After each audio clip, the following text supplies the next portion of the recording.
Hey. Hopefully this lighting's okay. I've not set up a light or anything. I'm just using natural light. And it's first thing on the morning, so maybe it might change. But realistically, none of you really care about the lighting, so I don't know why I really bother. I don't know why I bother even mentioning it, because I know when I watch videos, I don't really care if the lighting changes, but that's just me. Anyway, hi. Hi everybody, welcome in to another video. When you're watching this, I will be on holiday. Which is why we're here. Well, first of all, we're sitting down to rank season 2 of Heartstopper, or just the Heartstopper characters in general, now that we've obviously experienced season 2. All right? I tried to rewatch it before this, but I've not had time. So who knows what this is going to be, because it's kind of all a blur for me.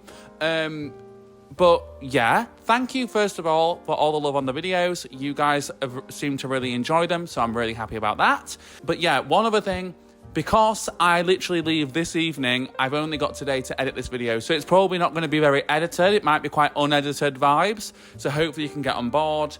And also, I'm going to try and make it quite concise, to the point. I'm going to try and not ramble on too long, but I mean, you all know me at this point, right? But anyway, let's get into the ranking. Ooh. Okay, so here's the deal. This is not my tier list. I have not created it, so I have not imported the characters. So if there's anyone missing, I don't want to hear it, right? Take it up with them. I'm just using this because it looks to me like most are here. There might be the odd one here and there, but we'll discuss them as we go. I have, however, changed the titles. So let's quickly go through. We've got Come On Nicholas. I would scream it, but it's literally 9 a.m. Y'all know the deal, right? Top of the top. We've then got Paris Dinner Table. This is a new one, right? It's a sleigh, right? It's a sleigh. They're a sleigh. They're just not my ride or dies, right? And we've then got Cute, kind of middle of the road. Then we've got Meh/needs work, because I find that I kind of need both of those categories for people that I either don't really care about, a bit impartial, and I also tend to need a bracket for people that need work and I can see them potentially doing great things in the future, right? And then we've got It's a No From Me, which is obviously a Violet Chachki reference. And it's a no for me. But anyway, let's go, because like I said, we're going to speed through this, hopefully, right? We've first got Elle. I mean, to no one's surprise, Come On Nicholas. Come on, Nicholas! Oh, I can do it in a little falsetto, that'll work. Yeah, to no one's surprise, her character development's been great this season. Her and Tao, that whole situation, we'll get to that more when we obviously get to Tao. But for Elle, I kind of want to focus on this journey that she's kind of going on with moving schools and making new friends. And in general, I just think it's a really nice way for her character to go, I feel like. I'm glad that she's got Felix and Naomi. They seem like lovely friends. I'm glad that she's going to have people that she can confide in on a deeper level about what she's specifically going through, because obviously Naomi's got experience. Hello.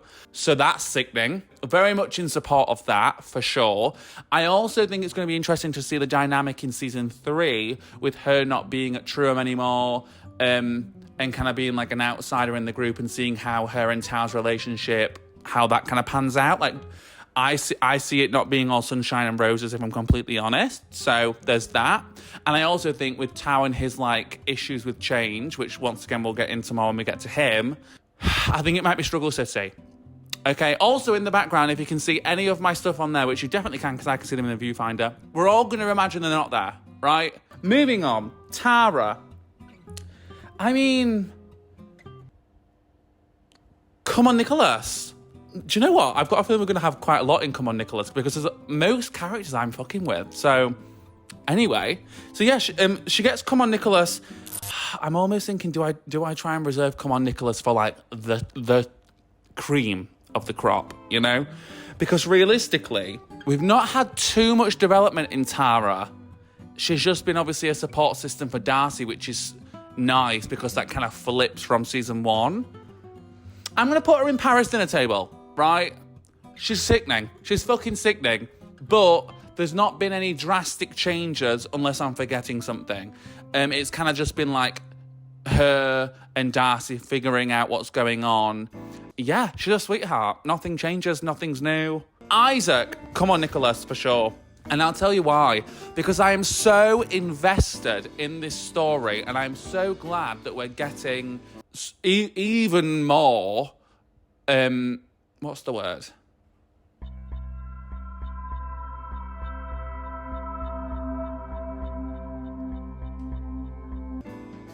I don't know what the word is. It's like recognition, but like... guys, I've lost the word. Representation, I've got it. Yeah, I'm just glad we're getting this representation. It's really interesting to see, like, even like scenes where he's not even speaking, like the way him just like looking at all these couples forming around him, and like you just automatically know what he's feeling inside, and like you can hear the inner dialogue. And I think that's a testament to his acting skills. Yeah, I'm fucking with it. I'm excited to see where it goes. I'm glad that he's kind of like figured out the term for what he's feeling, and I'm excited to see him kind of flourish, and yeah, just the direction he's going to go in. Sahar, I'm going to put her in back Paris dinner table, right? Actually, I'm going to put her in cute. No, Paris dinner table, mainly because she's not really had that much time. We've not really heard too much from Sahar. All we know is that she's bi. And we know how I feel about that. She's bi, she's slay. There's a potential for something with Imogen there. We don't know. We'll get to that. But yeah, I'm just, once again, she's another one. I'm kind of excited to see where we go with her, because they've surely brought her in for a reason. Do you know what I mean? And if that's going to be to kind of correlate with Imogen's story, that's spicy. Moving on. Nick's dad. Do you know what? I could easily put him in It's a No for me. But I do think I'm going to put him in needs work, specifically the needs work portion. Because, realistically, he didn't treat him like in a homophobic manner like I kind of expected. Don't get me wrong, it wasn't an optimal situation. But the majority of the downfall of his character, is it Stefan? I think it's Stefan. For me, it's like, he just needs to be a better dad. And that is something that can happen and can be worked on, because that's like just, it's not even a mindset. It's just like being more present in your kids' lives and wanting to. So I think with a bit of work, like I could see him being a better father.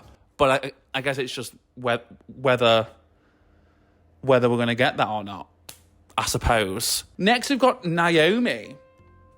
I'm going to put her in cute. I'm excited to see, like I said, kind of how she supports Elle in this whole situation. But as of right now, we've not got too much into her character, so there's not really that much for me to go on. And also, I do feel like I need someone in the middle category, because I've got a feeling there's not going to be many. So, Naomi's going to go in cute. Okay? Mr. Ajayi. Ooh. Do you know what?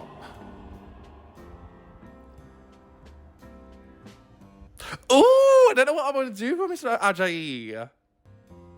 I'm either thinking top of Paris dinner table or bottom of Come On Nicholas, because I don't know about y'all, but I'm fucking with this whole teacher romance. Like, I'm kind of glad that we are kind of delving into the teachers' personal lives a little bit.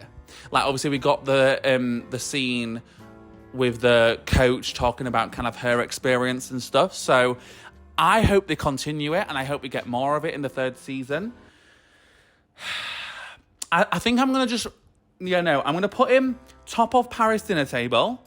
Not above Tara, though, because I feel like I don't want Tara's support for Darcy to go unnoticed, right? But it's still towards the top for sure. Because I am just... Then maybe Isaac comes down.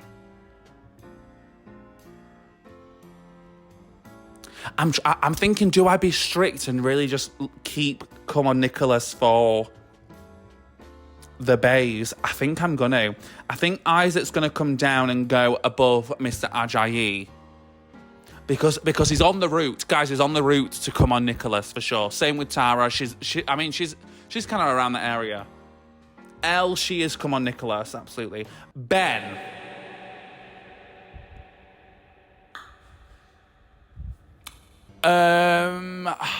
He's a difficult one for me, but now this might be unpopular, right? I'm going to put him in needs work. I'm going to put him at the top because I do think he needs a lot of work, right? I saw a glimmer of hope for Ben. Obviously, I know that Sebastian Croft's not going to be in the third season. Fucking hell. I'm not going to put him in It's a No from me because I feel like he's been there. He's done that. Don't get me wrong. He was still a bit of a prick for some of the season, but mainly because of the apology that we had to Charlie towards the very end of the season. That's why he's in needs work, because I do understand that, as I said in the episode, his apology doesn't mean that Charlie has to forgive him. That's obvious, right? But I do think it shows growth and it shows a little bit of acknowledgement for what he did. Even if he apologised for the wrong reasons or apologised in the hope of being forgiven so it puts his mind at ease, whatever. I don't really care about all that. Like, for me, it's just like, it's good that he even decided to go and apologise, whether it was for selfish reasons or not. So, yeah. Mr. Farouk. You know what, guys? I think I'm going to put him in Come On Nicholas. Right, and that might seem stupid considering Tara and Isaac are below, right? And that's okay. But it's mainly because the fact that, like, I started off being really apprehensive and expecting the worst and thinking he was going to be this mean-ass teacher and, like, homophobic. And whoa, was I wrong. The scene where he came out and, like, we discovered that was possibly one of my favourite seasons of the whole like, second season. Right, it was so fun. Like I said, I'm loving this story. And yeah, I just think it's fun. And it really, really gagged me. So for the gag, that's why he's there. Okay? Harry, we didn't really get much, but he's staying in It's a No from me. It's kind of pointless at this point. Like, we didn't get much of him in the second season. I'm happy if he's not in the third. All right?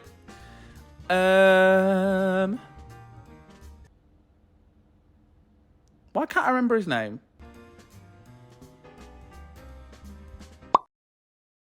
I'm so sorry. I know his actor's name. He's called Bradley. Know that. Anyway, him. I'm gonna put him in cute. Just because, like I said, I kind of need some people in there, and I do think I loved it. I loved laughing and joking about his smile. He's adorable. I'm obsessed.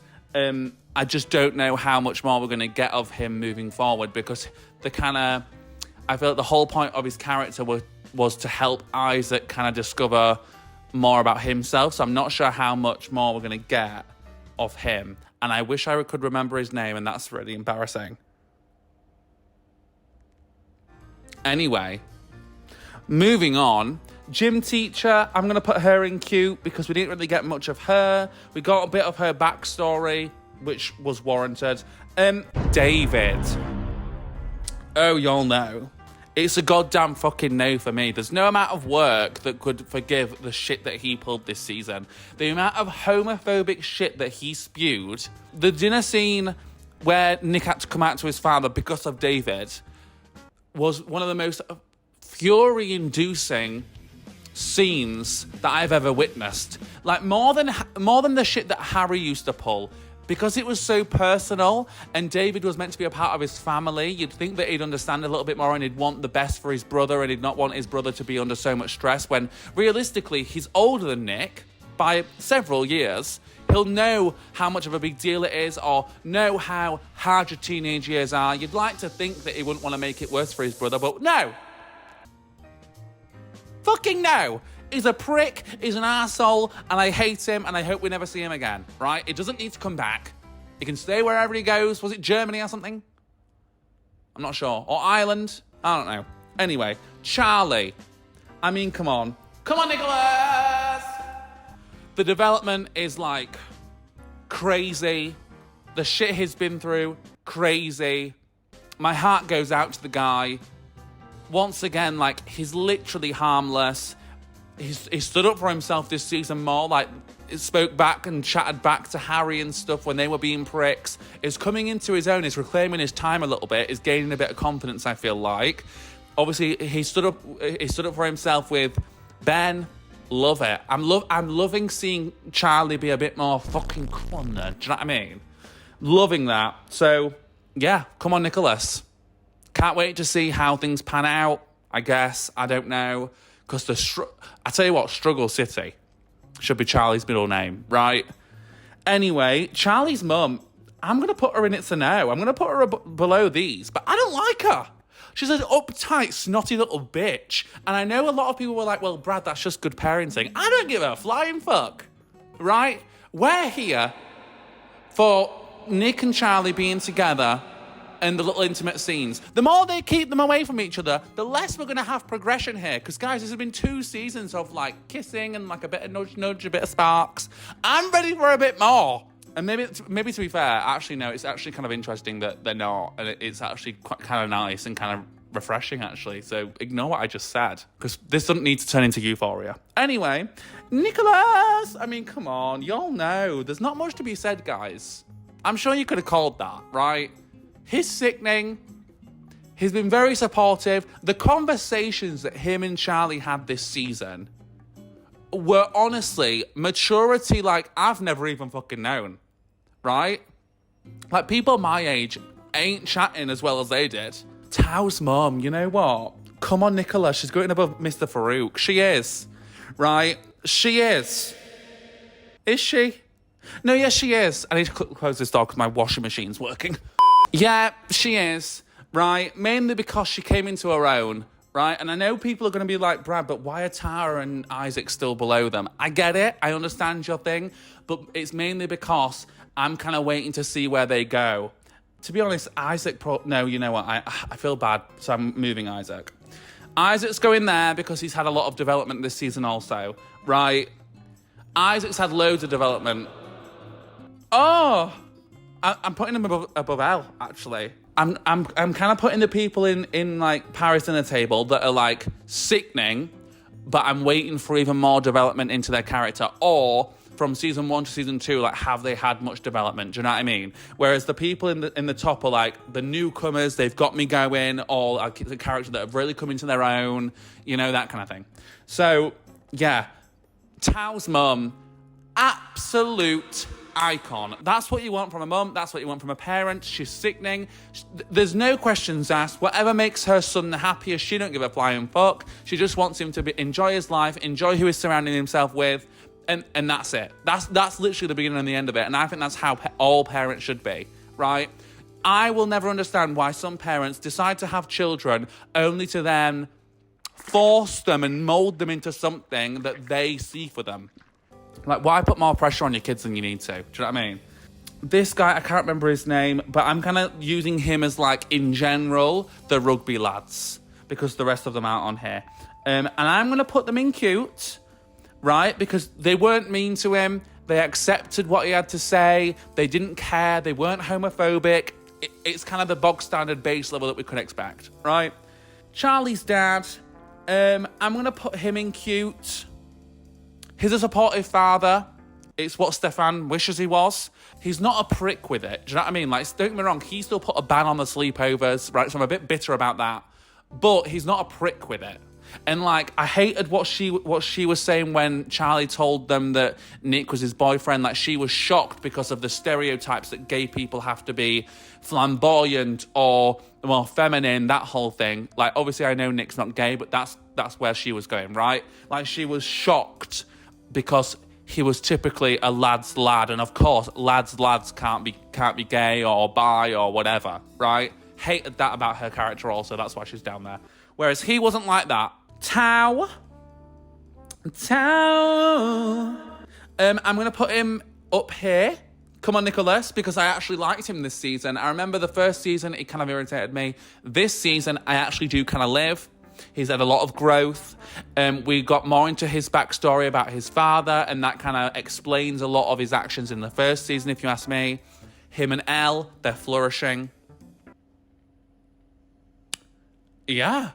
Tao's just doing bits for me now. Is that a haircut? Fucking win. Like, yeah. Nelly, Paris Dinner Table, mainly for the whole, like, when shit was hitting the fan with David, like, Nelly was like, fuck this, I'm out, and got sat in her bed. Slay. Right? That's what I say. Darcy fucking killed me this season. I'm going to put her there. She killed me. She was even more funny this season. The callback to Imogen's "But I'm an Ally," iconic. And we also got more into her backstory. There was a lot of growth there.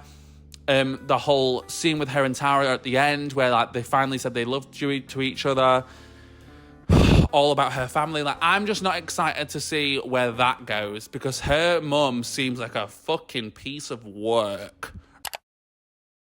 And it's a no for me. I don't need it. Right, and the fact that she had to sleep in the park because of her mother is disgusting. Anyway, moving on.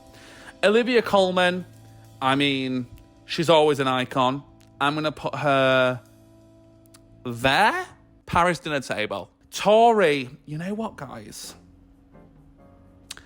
Tori's going up here.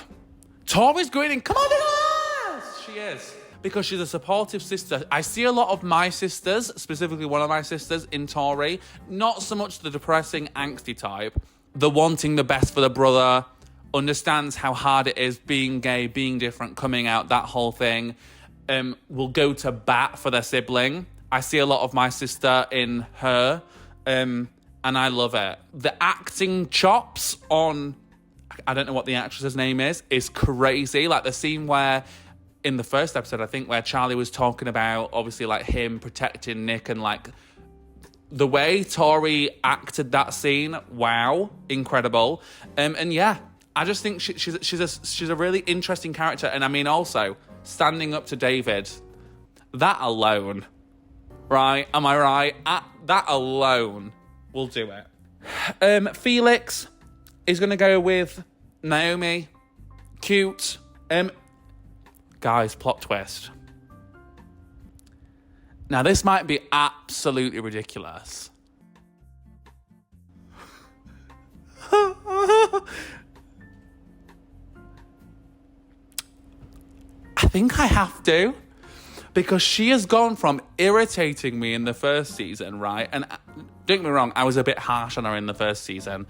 She has easily become one of my favourite characters.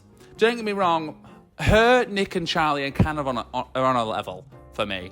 And I want more Imogen. I do. I want more. She might be in the fruit basket, you know, like, I just like her. I enjoy her character. Like, she was hilarious. The come out scene with Nick was sickening. What's not to like? Do you know what I mean? But yeah, guys, that's it. Let me know your thoughts down below. Don't get me wrong, like I said, Imogen, Charlie, Nicholas, like, they're kind of interchangeable. They're all up there, right? But I just think it's fun to put Imogen right up there because she deserves it. But yeah. Let me know your thoughts. These always go down like a sack of shit, so I'm not surprised if most of you disagree. That's fine. I'll link the tier list down below if you want to fill it out. Send it me or tag me in it, whatever. I'd love to see them. And yeah, that's going to be this video. That was pretty efficient if you ask me. And I'm going to go because I need to now edit this. And I need to go and view some flats. See ya!